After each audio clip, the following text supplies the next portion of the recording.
Hi hello नमस्कार, मी सुरेखा पुन्हा एकदा तुमचे सर्वांचे आपल्या एका नवीन मराठी ब्लॉग मध्ये अगदी मनापासून स्वागत करते। सर्वांना श्री स्वामी समर्थ। तुमचा आजचा दिवस आनंदाचा आरोग्याचा जाओ ही स्वामींच्या चरणी प्रार्थना। तर आता जवळजवळ वाजले 10:15 आणि सकाळचा नाश्ता वगैरे झाला। मी करते इकडे स्वयंपाक। तर स्वयंपाकामध्ये ना आज तुम्हाला मटर पनीरची रेसिपी मी शेअर करणार आहे तुमच्याशी। अगदी म्हणजे मी जशी बनवते ना तशीच। आणि आज आहे ना पाहुणे पण येणार आहे, तर मग त्यांच्यासाठी होईल आणि आमचे जेवण होऊन जाईल म्हटलं।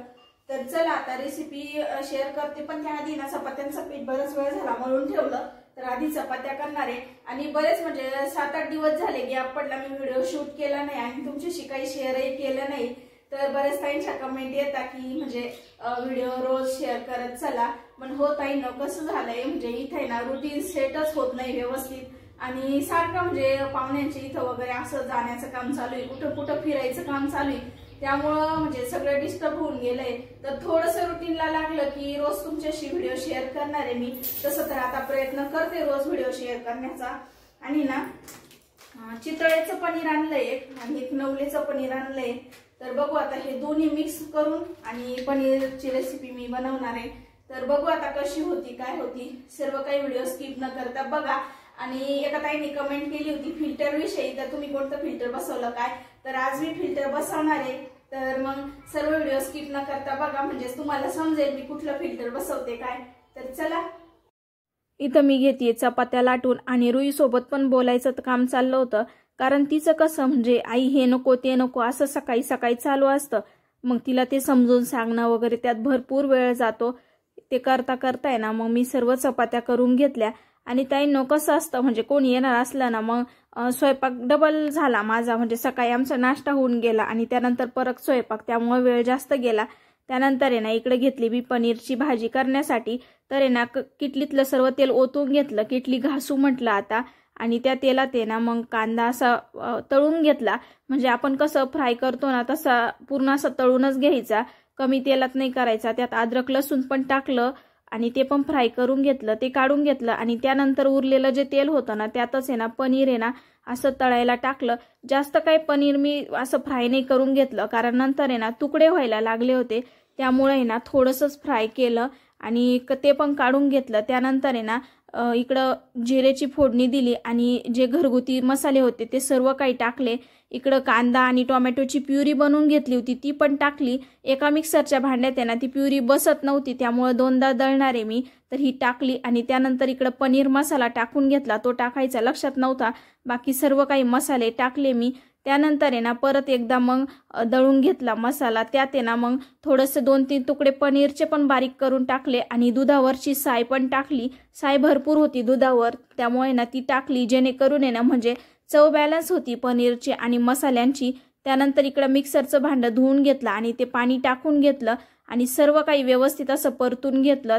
मसाला थोडासा परतून झाल्यानंतर त्यात आहे ना हिरवा वाटाणा पण टाकला, जो की ताजा ताजा सोललेला होता, आणि झाकण ठेवून व्यवस्थित असं शिजायला ठेवलं, कारण आहे ना वाटाणा पण शिजल आणि मसाला पण आहे ना जेवढा चांगला शिजला ना तेवढी भाजी मग चवीला छान होते। तर वाटाणा शिजेपर्यंत आहे ना इकडे मी भांडे घासून घेते, कारण भांडे जर खूप पडले ना नंतर मग घासायचा खूप कंटाळा येतो। तर इथं माझे भांडे झाले आणि बघा मसाला किती छान असा शिजलाय, किती छान अशी तरी आली आहे आणि वाटाणा पण छान शिजलाय। तर बघा किती छान आणि दाणेदार असा दिसला ना तर मसाला, तर भाजी पण छान लागते आणि आपल्याला बघायलाही छान वाटतं। तर मसाला आहे ना थोड्या वेळ अजून 1-2 मिनिटं मी शिजून देणार आहे झाकण ठेवून, अजून छान अशी तरी येईल। आणि त्या शिजल्यानंतर परत बघा ते स्किप केली मी ती स्टेप आणि इथे ना पनीर टाकून घेतलं। जे पनीर तळलेलं होतं ना ते मी पाण्यात भिजत ठेवलं होतं थोड्या वेळ पाण्यात टाकून, तर ते टाकलं, कोथिंबीर टाकली आणि ना आपल्याला जेवढी म्हणजे पातळ हवी घट्ट ग्रेव्ही हवी ना त्यानुसार पाणी टाकून घ्यायचं। तर मी ना यात किंचित थोडंसं असं पाणी टाकलं आणि मीठ टाकून घेतलं आणि इथं बघा भाजी ना छान अशी शिजली आहे। तर आहे ना आज येणार आहेत माझे मामा, जे की ना फिल्टर बसवायला पण येणार आहेत, तर त्यांच्यासाठीच हा स्वयंपाक बनवतोय आणि आमच्यासाठी पण। तर इथं इतकी छान अशी भाजी दिसतीये, आता तोंडाला खूप सारं पाणी येतंय।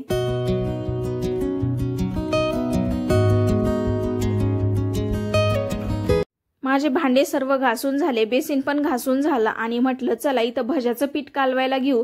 तर आहे ना आधी कांदे 4-5 कांदे ना कापून घेतले आणि इकडे ना डाळीचं पीठ चांगलं चाळून घेतलं। त्यात मीठ टाकलं. कांद्याचे भजे कसे कुरकुरीत झाले ना छान लागतात, त्यामुळे मी कांदा आहे ना आधी असा म्हणजे ठेवणार आहे पिठात, फक्त पाणी न टाकता असा कालून.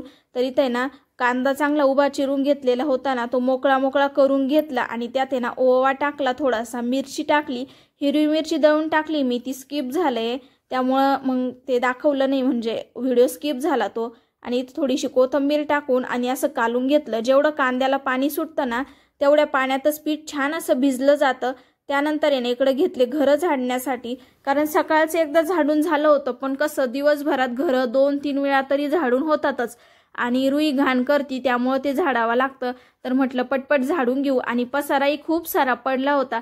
तर पसारा कसं आपण 1-2 दिवस जरी आवरला नाही ना तर तो पडूनच राहतो आणि दुसरं कोणी काय आवरायला नाहीये, आपल्यालाच आवरायचंय, आपल्याला माहित असतं. त्यामुळे ना सर्व पसारा असा आवरून घेतला. इकडे किचनमध्ये पण आवरायला आले, किचनमध्ये व्यवस्थित झाडून घेतलं. आणि कसं काही एक्स्ट्राचा स्वयंपाक म्हटलं ना तर खूप म्हणजे राडा होतो.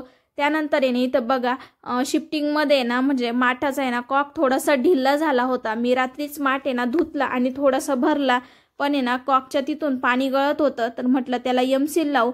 तर सकाळी अहो गेले होते दुकानात, तर त्यांना एमसील सांगितलं आणायला, त्यांनी आणलं आणि म्हटलं चला आता उन्हाळा खूप सुरू झालाय तर गार पाण्याची गरज आहेच, तर लगेच एमसील लावून घेऊ, म्हणजे थोड्या वेळात ते एमसील वाळेल आणि नंतर आपल्याला आहे ना गार पाणी करायला माठात ठेवता येईल.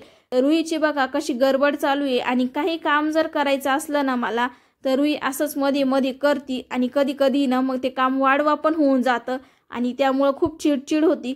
असं तुमची मुलं करतात का हे मला कमेंट करून सांगा. रुईचं तर मी कुठलंही काम करायला घेतलं ना असंच असतं.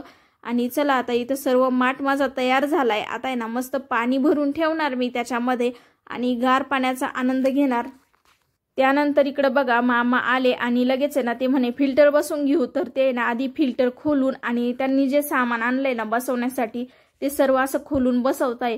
ते सर्वच आहे ना सर्व अरेंजमेंट स्वतः करतात, त्यामुळं त्यांना यातलं सर्व काही माहिती आहे. तर इथे ना रुईची एवढ्या वेळात त्यांना खूप गडबड चालू होती, म्हणजे तिला ते सर्व काही बघायचं होतं आणि ती पाठीमागं अशी जातच नव्हती, तिचं काही ना काही चाललंच होतं. तर मी तिला सारखी म्हणायची मागे ये, पण ती काय ऐकत नव्हती. तर आहे ना मामा फिल्टर बसवतात, परत आहे ना फोटोग्राफीचा पण म्हणजे त्यांचा बिझनेस आहे. फोटोग्राफी, फिल्टर, परत सोलर विकतात, टीव्ही पण विकतात, अशा प्रकारे ना त्यांचे बिझनेस आहे. तर आम्ही इथं संगमनेरमध्ये फिल्टर बघितलं, पण एक विचार केला की म्हणजे आपल्या कसं विश्वासू माणसाकडून घेतलं ना तर आपल्याला काही टेन्शन नाही. आणि नंतर मग आम्ही त्यांनाच सांगितलं, तर ते मनमाडवरून आले संगमनेरला फिल्टर बसवण्यासाठी. आणि एक की म्हणजे भेटणं पण होईल आमचं, आणि म्हणजे ते बरेच दिवसाचे आलेले पण नव्हते, तर म्हटलं चला त्यांचं भेटणं पण होईल. आणि ते आले फिल्टर बसवायला, म्हणजे आम्ही म्हटलो त्यांना म्हणजे बसवायचं आणि ते लगेच आले दुसऱ्या दिवशी. तरी तर बघा मी ना मग त्यांच्यासाठी चहा ठेवला आणि त्यांचं चाललंय म्हणजे खिळे वगैरे लावणं फिल्टरसाठी. आणि तर आहे ना मी मामांचा आहे ना नंबर देते इथं स्क्रीनवर, म्हणजे तुम्हाला जर फिल्टर बसवायचं असेल किंवा टीव्ही पण विकतात ते फिल्टर, टीव्ही, सोलर आणि प्लस आहे ना त्यांचा फोटोग्राफीचा पण बिझनेस आहे. तर कुठल्याही संदर्भात तुम्हाला काही विचारायचं असेल ना, मामांचा नंबर दिलाय ना मी, तर त्या नंबरला कॉल करून त्यांना विचारा, ते सर्व तुम्हाला काही डिटेल माहिती सांगतील. आणि खरंच म्हणजे आपण कसं म्हणतो विश्वासू व्यक्तीकडून फिल्टर घेतलं ना तर त्याचं म्हणजे टेन्शन नसतं आपल्याला. त्यामुळेच मी मग मामांकडूनच बसून घेतलं, कारण कसं असं बाहेर घ्यायचं आणि ते काय मग म्हणजे त्यातले पार्ट कसे असतील काय आपल्याला माहीत नसतं आणि मग ते सारखं त्याचे सर्व्हिसिंग करायला येतं. तर इथं बघा या गोळ्या आहेत, या पण मामांनी त्या कॅन्डलमध्ये टाकल्या. या गोळ्या आहे ना क्षार अशा ओढून घेतात, त्यामुळे त्यांनी त्या टाकल्या. आणि इथं ना त्यांचं चाललंय फिल्टर बसवायचं आणि मी ना इथं घेते भज्यांची तयारी करून, कारण कसं बराच वेळ झाला होता, 1:30-2 वाजले होते, मग भूक पण लागली होती. आणि इथं मामांचं सामान सर्व काही. तर आहे ना हे बसवण्यासाठी बराच वेळ गेला, म्हणजे TDS चेक करणं वगैरे त्यासाठी बराच वेळ जातो आणि त्याची सर्व काही अरेंजमेंट पण करायची असते ना, त्यामुळं वेळ गेला बरेच. त्यामुळे मी पटपट आता इकडे म्हणजे भजे काढून घेणार आहे आणि मग त्यांचं सर्व झालं की मी लगेच मग म्हणजे जेवायला देणार आहे. तर इथं ड्रिल मशीननी होल पाडायचं होतं, त्यामुळं मी पीठ कालवायला साईडला गेले आणि इथे ना ते सर्व मशीन चालू झालं. तर इथे ना पाण्याचा TDS चेक करून आणि मगच ते मशीन अरेंज करता. तर इथं बघा आता पाण्याचा TDS चेक करताय, तर इथं 113 TDS आला आहे आणि इकडे माझे भजे पण चालू आहे. तर मामांनी कवर सहित मला फिल्टर बसून दिला. तर तुम्हाला जर फिल्टर घ्यायचं असेल ना तर सुनील गांगुर्डे म्हणून नाव आहे, तर त्यांना कॉल करून त्यांच्याकडून सर्व माहिती घ्या आणि फिल्टर आहे ना बसून घ्या. म्हणजे तुम्हाला जर आवडलं तर बसवा, तर इथं आहे ना कवर लावलं त्यांनी आणि माझी इथं भज्याची तयारी झाली. त्यानंतर आहे ना ते फ्रेश वगैरे झाले आणि मग मी त्यांना जेवायला दिलं. कारण कसं आता एवढ्या लांबून ते थकून पण आले होते म्हणजे, आणि दुपार झाली ना भूक पण लागती. म्हणजे आमचाही जेवायचा टाइम लवकरच आहे, पण आज थोडा उशीर होऊन गेला होता.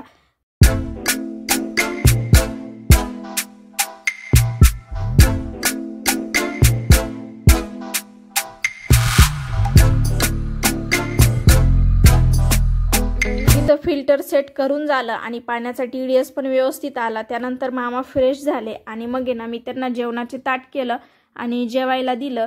तर इथं आमची रुई पण त्यांच्यासोबत बसली होती. तिचं चाललं मला पनीर भाजी खायची, पण नंतर मला म्हणती तिखट लागली, मला नको. तर 1-2 पनीरचे तुकडे खाल्ले फक्त आणि त्यानंतर ठेवून दिलं तिने. खाल्लं तर काय नाही, फक्त तेवढं ताट भरवायचं, ते फक्त नखरे करती आणि बघती बघा कसे. तर इथं अहो आणि मामा जेवण करताय. तर जेवण वगैरे झाल्यानंतर आहे ना मामा बराच वेळ थांबले, म्हणजे 5:30 पर्यंत थांबले आणि आमचं मस्त म्हणजे गप्पा चालू होत्या. भरपूर साऱ्या गप्पा झाल्या आणि त्यानंतर चहा गेला परत आणि ते निघाले. तर त्यांना परत मनमाडला जायचं होतं, बराच वेळ लागणार होता, 2 व्हीलरवरच आले होते ते. त्यानंतर ते गेल्यानंतर आहे ना मी घरात थोडंसं आवरलं आणि थोडं बाहेर गेलो होतो. कुठं गेलो होतो ते सांगतेच. आल्यानंतर आहे ना इकडं मस्त असं खिचडी भाताला फोडणी देतीये. रुईला तर भूक लागली होती, पण तिला म्हटलं केळी खा, कारण ती दुपारी आज झोपलेली पण नव्हती, तिला झोप पण येत होती. मग कसं मुलांचं ते चिडचिड करतात, ती ना आम्ही बाहेर गेलो तिकडंच खूप चिडचिड करत होती. आणि भरपूर साऱ्या ताईंच्या कमेंट येत होत्या की म्हणजे तुम्ही फिल्टर कुठलं बसवलं. तर ताईंनो, फिल्टर तुम्हाला जे बसवलं ते मी सांगितलं, तर तुम्हालाही बसवायचं असेल ना तुम्ही बसू शकता. तर इथे आहे ना बघा मी भाताला फोडणी देते आणि येताना दूध आणलं होतं ना, ते दूध तसंच तापवायचं ठेवलंय. सगळा राडा झालाय किचनवरती आणि एवढा राडा झाला ना मला काहीच काम उमजत नाही बरं का, पण तरी पण आज प्रयत्न करते आवरण्याचा. तर ताईंनो आणि दादांनो, सकाळपासून आहे ना आजचा दिवस आहे ना पूर्ण म्हणजे असा बिझीच गेला. तर मामा गेले 5-5:30 ला मामा गेले. त्याच्यानंतर मग आहे ना थोडस घर वगैरे झाडले. ते बराच वेळ बसले, म्हणजे गप्पा, आम्ही गप्पा वगैरे मारत होतो, म्हणजे गप्पा वगैरे चालल्या आमच्या. ते पहिल्यांदाच आले ना इकडं, त्यामुळे आम्ही गप्पा इकडच्या तिकडच्या गप्पा चालू होते. भरपूर सगळं बोलणं चालणं झालं. ते पण बसले. ते गेले 5-5:30 ला. त्याच्यानंतर आहे ना मग एक 8-10 तासात आहे ना आम्ही परत दुसरीकडे गेलो. म्हणजे धामोरीच्या एक जण आहेत, म्हणजे त्यांना इथं या त्यांचं इथं सासर आहेत, तर मग त्यांच्याकडे गेलो होतो. म्हणजे मैत्रीणच लागते ती माझी. तर मग त्यांनी बरेच दिवसाचं बोलवलेलं होतं, जायचं चाललं, पण माझं कसं सारखं इकडे तिकडे फिरणं चालू एवढ्यामध्ये मग त्यांच्याकडे जायचं राहूनच गेलं होतं. तर एका कामानिमित्त बाहेर गेलो होतो, म्हटलं त्यांच्याकडे जाऊन येऊ. मग ते दोन्ही कामं झाले. त्यांच्याकडून यायला जवळजवळ 8 वाजले. त्या जेवणासाठी थांबा म्हणत होत्या, लय रावण्या करत होत्या, पण आमची रुई काय थांबा ना, कारण रुई ना आता काय उद्योग चालू. घरी आला ना खेळायला सुरुवात होती आणि ती कुठं गेलं का लगेच कुरकुर कुरकुर कुरकुर आईच्या मागं चालू होती. बरोबर नाही, ते तोंडात गेलं का? हा ते नव्हतं. तर ती सारखं म्हणजे तिला झोप पण आलेली होती थोडीशी, तिचे डोळे बारीक झाले होते तेव्हा, पण तिची झोप आता गेली. तिला थोडीशी केळी वगैरे खायला दिली, तिला म्हटलं झोप, तर आता झोप गेली तिची. बसली तिथं. तर मग त्यांच्याकडे जाऊन वगैरे आलो. मस्त खिचडीचं कुकर लावलं होतं, खिचडी झाली. दूध आणलं होतं, दूध तापायला ठेवलं. आणि हा माठ आहे ना मी रात्रीच धुतला होता, पण त्यात ना चांगलं पाणी टाकून असं 1 दिवस भरून ठेवू म्हटलं आणि ते पाणी मग टाकून देऊ. कारण कसं बरंच वर्षभरापासून आहे ना तो ठेवून दिलेला होता, मग कसं धुळीचा वगैरे असं थोडासा वास लागतो आणि मग त्यांनी परत सर्दी वगैरे व्हायची लक्षणं होतं ना, म्हणून आता आहे ना चांगलं फिल्टरचं पाणी 1 माठभर भरून ठेवलंय. हे पाणी उद्या सकाळी काढून घेईन आणि त्याच्यात आहे ना नवीन पाणी भरल, म्हणजे उद्यापासून आहे ना चांगलं थंडगार पाणी प्यायला होईल. तर फिल्टर पण असं फिल्टर बसवलंय, व्यवस्थित चालतंय. त्याच्यामध्ये खाली 2 कांड्या बसवलाय, म्हणजे 2 असतात आणि इकडं वरती हे फिल्टर आहे. मामांची सर्व काही डिटेल आहे ना दिलेली मी. तर तुम्हाला जर घ्यायचं असेल ना तर मग म्हणजे त्या नंबरला कॉल करून त्यांच्याकडून सर्व माहिती वगैरे तुम्हाला भेटेल. तर त्या नंबरला कॉल करा. तर चला मग आता जेवून घेतो. माझे एवढे सगळे बेसिनभर भांडे पडले, म्हणजे सकाळी 11 वाजेपासूनचे भांडे माझे पडले. 2दा चहा पाणी झाला, जेवण वगैरे ते सर्व. तर आता नको ना रुई, रुई नसेल आता मारती कोणत्या पण वस्तूला चटके द्यावं लागेल. हे अशी करू राहिली. तुला आहे ना स्वामी शिक्षा करते ना, आता बघ तू असं करते ना, तू सांगून पण ऐकत नाही ना. तर चला मग या नोटवर आजचा हा व्हिडिओ इथे संपवते. तुम्हाला आजचा व्हिडिओ कसा वाटला हे कमेंट करून सांगायला विसरू नका. व्हिडिओ आवडला असेल तर व्हिडिओला लाईक करा, शेअर करा आणि चॅनलवर नवीन असेल तर सबस्क्राईब करायला विसरू नका। आणि तुम्हाला माझे रोजचे व्हिडिओ बघायला आवडत असतील ना तर चॅनलला सबस्क्राईब नक्की करा, लाईक करा, घंटीचं बटन देखील दाबा, जेणेकरून आहे ना माझ्या रोजच्या व्हिडिओचे नोटिफिकेशन तुम्हाला येत राहतील। तर चला मग पुन्हा भेटू उद्याच्याच नवीन आणि छान अशा मराठी व्हिडिओ सोबत। तोपर्यंत बाय। श्री स्वामी समर्थ।